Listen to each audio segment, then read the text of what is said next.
సామెతల గ్రంథం 18వ అధ్యాయం. జాగ్రత్తగా వినండి. వేరుగా ఉండగోరేవాడు స్వేచ్ఛానుసారముగా నడిచేవాడు. అట్టివాడు లెస్స అయిన జ్ఞానానికి విరోధి. బుద్ధిహీనుడు వివేచనయందు సంతోషింపక తన అభిప్రాయాలను బయలుపరచటమందే సంతోషిస్తాడు. సామెతల గ్రంథంలోని యువకుణ్ణి ఒక్కసారి చూడండి. అతడు జ్ఞానమందు ఎంతో అభివృద్ధి సాధిస్తున్నాడు. అతనితో పాటు మనమందరము ఈ జ్ఞాన కళాశాలలో ఎన్నెన్నో దివ్య సత్యాలు నేర్చుకుంటున్నాము. ఒంటరిగా తనకు తానే ఏదో సాధిస్తాను అనే ధీమా మంచిది కాదు. జ్ఞానికి ఉండాల్సిన లక్షణం కాదిది. నాకు నేనే, నీకు నీవే అనుకుంటే జ్ఞానం అభివృద్ధి కాదు. సామూహిక చర్చల ద్వారా జ్ఞానం అధికమవుతుంది. జ్ఞానం ఏ ఒక్కరికీ వ్యక్తిగతమైన సొత్తు కాదు. అది కొందరిది కాదు, అందరిది. జ్ఞానం ఎవరి పట్ల పక్షపాతం చూపదు. వర్గ విభేదాలను బట్టి జ్ఞానం సమసిపోతుంది. లోకంలో రెండు వర్గాలున్నాయి. క్రీస్తునందున్నవారు, క్రీస్తుకు బయట ఉన్నవారు, అంతే. 2 కొరింథీ 6వ అధ్యాయం 17వ వచనం ఏమంటున్నదో వినండి. మీరు వారి మధ్య నుండి బయలువెడలి ప్రత్యేకంగా ఉండండి, అపవిత్రమైన దానిని ముట్టకండి అని ప్రభువు చెబుతున్నాడు. ఇదే దేవుడు చేసిన మహావిభజన. రక్షిత ప్రజలు, అరక్షిత ప్రజలు. అంతేకాని విశ్వాసులు ఇతర విశ్వాసుల నుండి వేరై శాఖోపశాఖలై పరస్పర పోరాటాలకు దిగకూడదు. విశ్వాసులలో భేదాలు సృష్టించేవాడు సైతాను. అయితే మరో గుంపు మనుషులు యూదాపత్రిక 19వ వచనంలో కనబడుతున్నారు. ప్రకృతి సంబంధులు, ఆత్మ లేనివారు అయి ఉండి భేదాలు కలుగజేస్తారు. వీరు సంఘాలలో జ్వరబడతారు, చీలికలు తెస్తారు, కలహాలను కల్పిస్తారు. వీరు సత్యానికి ఎంతో దూరంగా ఉన్న కపట నాయకులు. నా అభిప్రాయం ఇది అని చెప్పుకున్నందువల్ల నీవు జ్ఞానివి కావు. వివేచన లేని నీ సొంత అభిప్రాయాలు నీ అహంభావాన్ని మేపుతాయి, అంతే. భక్తిహీనుడు రాగానే తిరస్కారం వస్తుంది, అవమానము రాగానే నింద వస్తుంది. కొందరు వెళ్ళిన చోట ఆమోదం, కొందరు అక్కడి నుండి వెళ్ళిపోతే ఆనందం. భక్తిహీనులతో పాటు తిరస్కారము, అవమానము, నింద వస్తాయి. మనుష్యుని నోటి మాటలు లోతు నీటి వంటివి. అవి నదీ ప్రవాహము వంటివి, జ్ఞానపు ఊట వంటివి. జ్ఞాని మాటలు లోతైన నీరు, నదీ ప్రవాహం, నీటి ఊట. యోహాను సువార్త 7వ అధ్యాయం 38వ వచనంలో యేసు ప్రభు అన్నాడు, నా యందు విశ్వాసముంచేవాడెవడో వాని కడుపులో నుండి జీవజల నదులు పారుతాయి. యోహాను సువార్త 4వ అధ్యాయం 14వ వచనంలో యేసు ప్రభు సమరయ స్త్రీతో అన్నాడు, నేను నీకిచ్చే నీళ్లు నీలో ఊరే నీటి బుగ్గగా ఉంటాయి. నీలో ఊరే నీటి బుగ్గ నీలో నుండి జీవజల నదులై పారుతుంది. ఇదే జ్ఞానవాహిని. తీర్పు తీర్చటంలో భక్తిహీనుల ఎడల పక్షపాతము చూపటము, నీతిమంతులకు న్యాయము తప్పించటము క్రమము కాదు. న్యాయాధిపతికి పక్షపాత వైఖరి ఉండకూడదు. భక్తిహీనుడికి అనుకూలంగా, నీతిమంతుడికి ప్రతికూలంగా తీర్పు చెప్పడం అక్రమం. నిష్పక్షపాతంగా న్యాయసమ్మతమైన తీర్పు చెప్పాలి. న్యాయం జరిగేట్టు చూచేవాడే మంచి తీర్పరి. అన్యాయాన్ని సమర్థించే మనస్తత్వం మంచిది కాదు. 6 నుండి 8వ వచనం వరకు బుద్ధిహీనుని పెదవులు కలహానికి సిద్ధంగా ఉన్నాయి, దెబ్బలు కావాలని వాడు కేకలు వేస్తాడు. బుద్ధిహీనుడి నోరు వానికే నాశనం తెస్తుంది, వాని పెదవులు వాని ప్రాణానికి ఉరి తెస్తాయి. కొండెగాని మాటలు రుచిగల భోజ్యములు, అవి లోకడుపులోనికి దిగిపోతాయి. అతడు నోరు తెరిచాడు అంటే కలహమే. అతని కేకలు దెబ్బలను కోరతాయి. అతని నోట వెలువడే మాటలు నిర్మాణాత్మకమైనవి కావు, వినాశనాత్మకమైనవి. మాటలు అదుపు అడ్డం లేకుండా కుమ్మరిస్తాడు. గురిలేని మాటలే అతనికి ఉరి అవుతాయి. కొండేలు చెప్పేవారు ఎంతో చక్కగా చాతుర్యంగా మాట్లాడతారు. ఆ మాటలు మనిషి అంతరాంతరాల్లోకి వెళ్ళిపోతాయి. వివాదాలు రేపే మాటలు, ఫిర్యాదులు, అపనిందలు, నిష్ఠురాలు, నేరారోపణలు వాని మాటలలో ఉట్టిపడుతూ ఉంటాయి. మత్తయి సువార్త 5వ అధ్యాయం 22వ వచనంలో ప్రభువు అన్నాడు, తన సహోదరుని చూచి వ్యర్థుడా అని చెప్పేవాడు మహాసభకు లోనవుతాడు, ద్రోహి అని చెప్పేవాడు నరకాగ్నికి లోనవుతాడు. కాని ఇక్కడ ఈ వ్యక్తిని దేవుడే వ్యర్థుడా అని చెప్తున్నాడు గనుక జాగ్రత్త. తేనెటీగ తేనెను ఉత్పత్తి చేస్తుందని అంతగా ఎవరూ మెచ్చుకోరు, కాని అది కుడుతుందని ఎక్కువగా విమర్శిస్తారు. లోకం పోకడ ఇలాగే ఉంటుంది. 9వ వచనం, పనిలో జాగు చేసేవాడు నష్టం చేసేవానికి సోదరుడు. ఆలస్యం చేత అమృతం విషమవుతుందని మన పూర్వీకులు చెప్పారు. ఆలస్యం వల్ల పని పాడైపోతుంది, యజమానికి తీరని నష్టం కలిగించిన వాడవుతాడు. ప్రభువు త్వరలో వస్తున్నాడు. ఆయన మనకు అప్పగించిన పని ఆలస్యం చేయకుండా త్వరగా ముగించాలి. 10వ వచనం, యెహోవా నామము బలమైన దుర్గము, నీతిమంతుడు అందులోనికి పరిగెత్తి సురక్షితంగా ఉంటాడు. యెహోవా నామము అంటే యేసునామమే. తన ప్రజలను వారి పాపముల నుండి రక్షిస్తాడు గనుక ఆయన పేరు యేసు. ఆయన అభిషిక్తుడు గనుక క్రీస్తు. ఆయన మనందరికీ ప్రభువు, రక్షకుడు. ఆయన మనకు ఆశ్రయ దుర్గం. అందులోకి వెళ్ళావు అంటే నీకు నిత్య భద్రత. క్రీస్తునందు మనకు శాశ్వతమైన భద్రత, క్షేమము, కాపుదల. ఈ వచనం మనందరికీ గొప్ప ఆశీర్వచనం. ధనవంతునికి వాని ఆస్తి ఆశ్రయ పట్టణం, వాని దృష్టికి అది ఎత్తైన ప్రాకారం. ఇశ్రాయేలుకు దేవుడు భౌతిక ఆశీర్వాదాలు వాగ్దానం చేశాడు. అయితే సంఘానికి ఎఫెసీ పత్రిక 1వ అధ్యాయం 3వ వచనం ప్రకారం ఆత్మ సంబంధమైన ప్రతి ఆశీర్వాదము అనుగ్రహించాడు. దేవుని వాక్యమే మనకు ఆశ్రయ పట్టణం, అది ఎత్తైన ప్రాకారం. ఈ రోజున మనము శోధనలను ఎదుర్కొని జయించాలంటే దేవుని వాక్య జ్ఞానం ఎంతో అవసరం. దేవుని ఆత్మే మనకు పరమోపాధ్యాయుడు. వాక్యం అర్థం కావాలంటే పరిశుద్ధాత్మ నింపుదల, నడుపుదల కావాలి. ఆపత్తు రాకమునుపు నరుని హృదయము అతిశయపడుతుంది, ఘనతకు ముందు వినయం ఉంటుంది. ఆపదలు వచ్చినప్పుడు అతిశయం అణుగుతుంది, వినయశీలమున్న వారిని దేవుడు ఘనపరుస్తాడు. 13వ వచనం, సంగతి వినకముందు ప్రత్యుత్తరమిచ్చేవాడు తన మూఢతను బయలుపరిచి సిగ్గునొందుతాడు. అసలు సంగతి కూలంకషంగా తెలుసుకోవాలి. సమస్య ఏమిటో, పరిస్థితులు ఎలాంటివో, పూర్వాపరాలు తెలుసుకోకుండా తొందరపడి మాట్లాడకూడదు. నిజమేదో తెలియని మనిషి దాని గురించి ఏమీ అనకూడదు. అనవసరమైన వ్యాఖ్యానాల వల్ల చివరికి తానే సిగ్గుపడి, అవమానపరచబడి క్షమాపణ అడగాల్సి వస్తుంది. నరుని ఆత్మ అతని వ్యాధిని ఓర్చుకుంటుంది. నలిగిన హృదయాన్ని ఎవడు సహింపగలడు? నీ కాలి ఎముక విరిగిందనుకో, దానికి చికిత్స ఉంది. నీ ఆత్మకు గాయమైతే దానికి ఏ వైద్యుడూ చికిత్స చేయలేడు. నెహెమ్యాను ఒక్కసారి జ్ఞాపకం చేసుకోండి. అతడు యెరూషలేము గుమ్మాలను మరమ్మతు చేయడానికి గవర్నరుగా వెళ్ళాడు. గోడలు, గుమ్మాలు మరమ్మతు చేశాడు.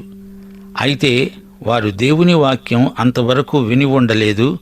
అప్పుడు ప్రజలందరికీ బహిరంగ సభలో వాక్యం వినిపించబడింది.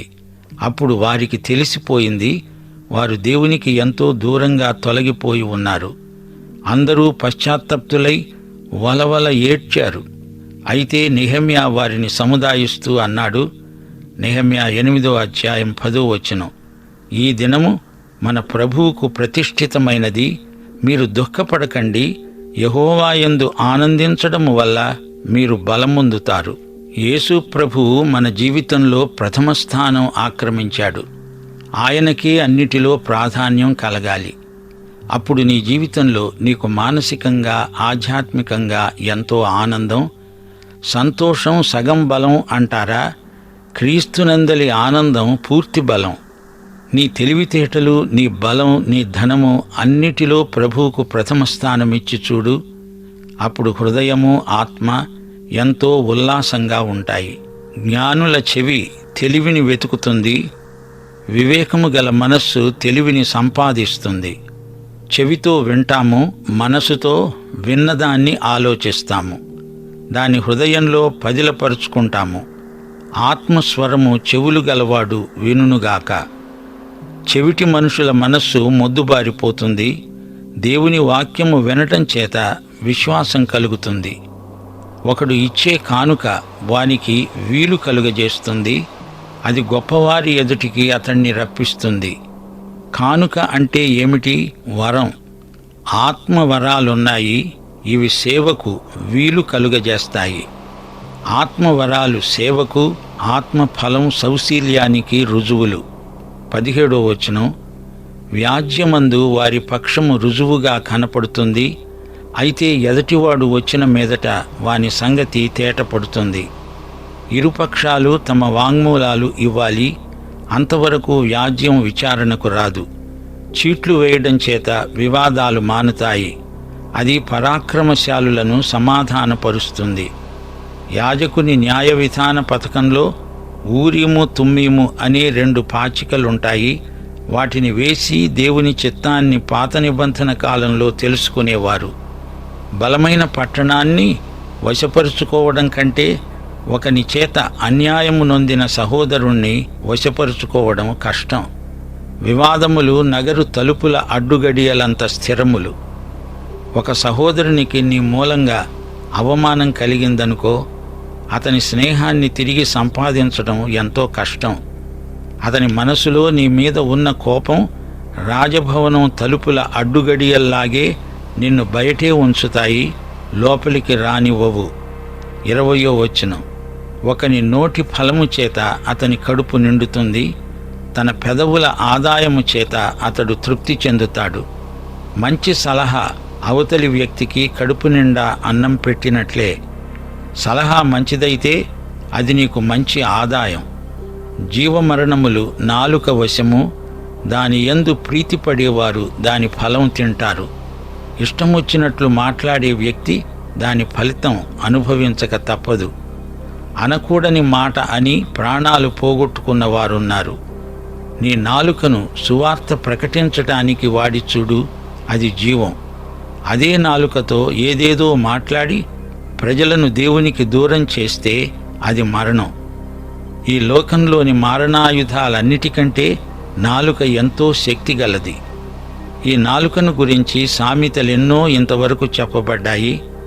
సోదరుడా, సోదరి, నీ నాలుక విషయం జాగ్రత్త.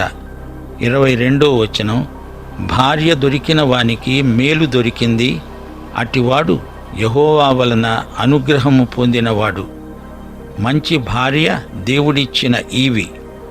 మంచి భార్యను దేవుని అనుగ్రహమని గుర్తించి దేవునికి కృతజ్ఞతలు చెప్పుకోవాలి. వివాహాన్ని, వివాహ వ్యవస్థను ఆరంభించినవాడు దేవుడే. వైవాహిక బంధం బంధకం కాదు, అది ప్రేమ బంధం. నాలుకను గురించి మాట్లాడుతూ మంచి భార్య దేవుడిచ్చిన వరం అంటున్నాడు రచయిత. అనగా మంచి నాలుక గలదే మంచి భార్య. వెనకటికి ఒక కవి అన్నాడు, గయ్యాళి పెళ్ళాన్ని కట్టుకుంటేను కయ్యాలకెన్నటికి కరువు లేదండి. 23వ వచనం, దరిద్రుడు బతిమాలి మనవి చేసుకుంటాడు, ధనవంతుడు దురుసుగా ప్రత్యుత్తరమిస్తాడు.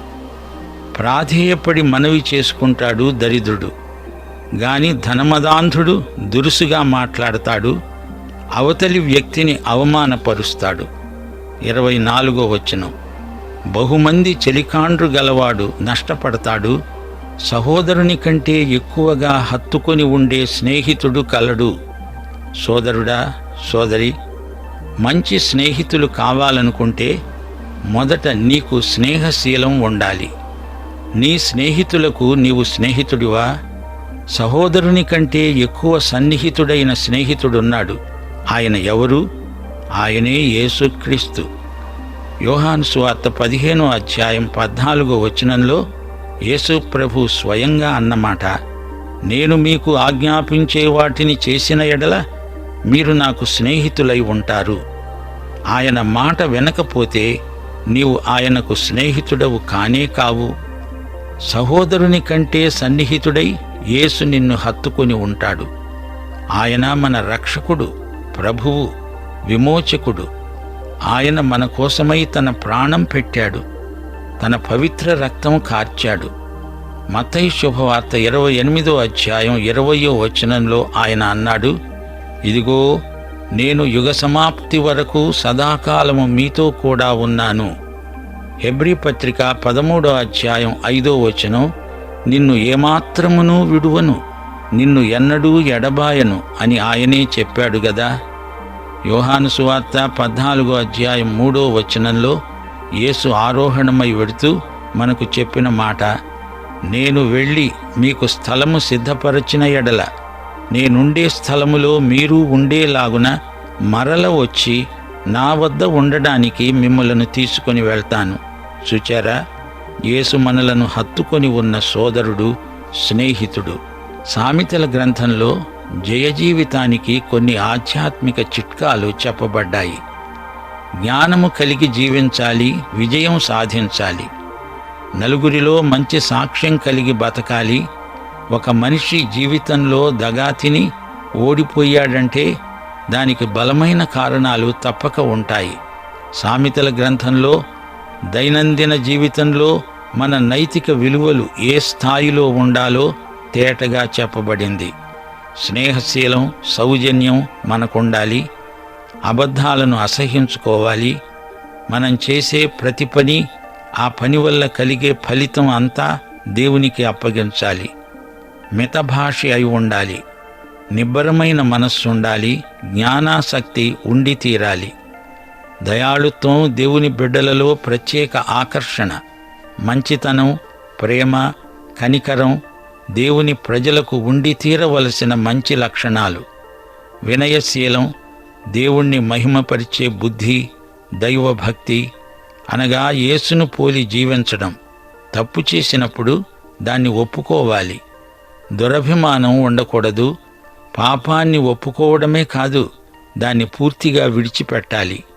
అయితే అపజయానికి, నలుగురిలో చెడ్డ పేరు రావడానికి కొన్ని కారణాలు సామెతల గ్రంథంలో పొందుపరచబడ్డాయి.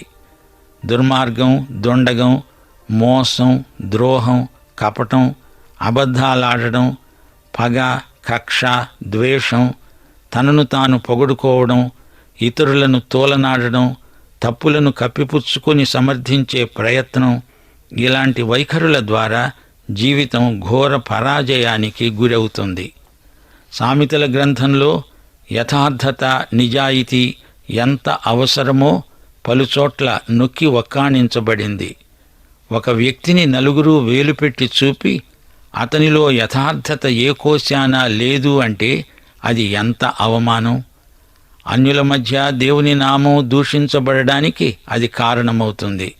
తమ అనుచరులు యథార్థపరులు అన్నప్పుడు నాయకులకు ఎంతో సంతోషం కలుగుతుంది. ప్రగల్భాలు, అతిశయోక్తులు, బడాయిలు ప్రజలు కూడా నమ్మరు. మనం నమ్మకమైన సాక్షులమై ఉండాలి. యథార్థపరులకు తృప్తి ఉంటుంది.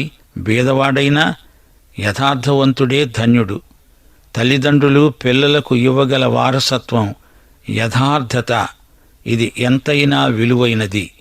ప్రియ శ్రోతలారా, నిజమైన స్నేహితులెవరో ఈ అధ్యాయం మనకు వివరిస్తున్నది. నమ్మదగినవాడు, కష్టదశలో నిన్ను విడువకుండా ఆదరించేవాడు, మంచి సలహాలిచ్చేవాడు, ఇలాంటి వ్యక్తి స్నేహితుడుగా గలవారు ధన్యులు. స్నేహం నిస్వార్థమైనది. స్నేహితులు కష్టసుఖాలను సమానంగా పంచుకుంటారు. ఒకరికి ఒకరు చెంది ఉంటారు. ఒకరికొకరు తోడ్పడతారు.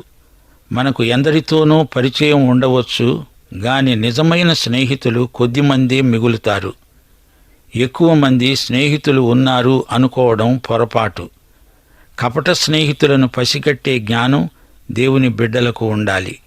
అన్నిటినీ మించి నీవు మంచి స్నేహితుడవైతే దేవుడు నీకు తగిన మంచి స్నేహితుణ్ణి అనుగ్రహిస్తాడు. కనీసం ఒక్క మంచి స్నేహితుడైనా లేనివాడు దయనీయ స్థితిలో ఉన్నాడు. ఈ అధ్యాయంలో మరో విశేషమున్నది. స్నేహితులను గురించి చెప్పి భార్యను గురించి కూడా ఒక వచనం మాట్లాడుతుంది.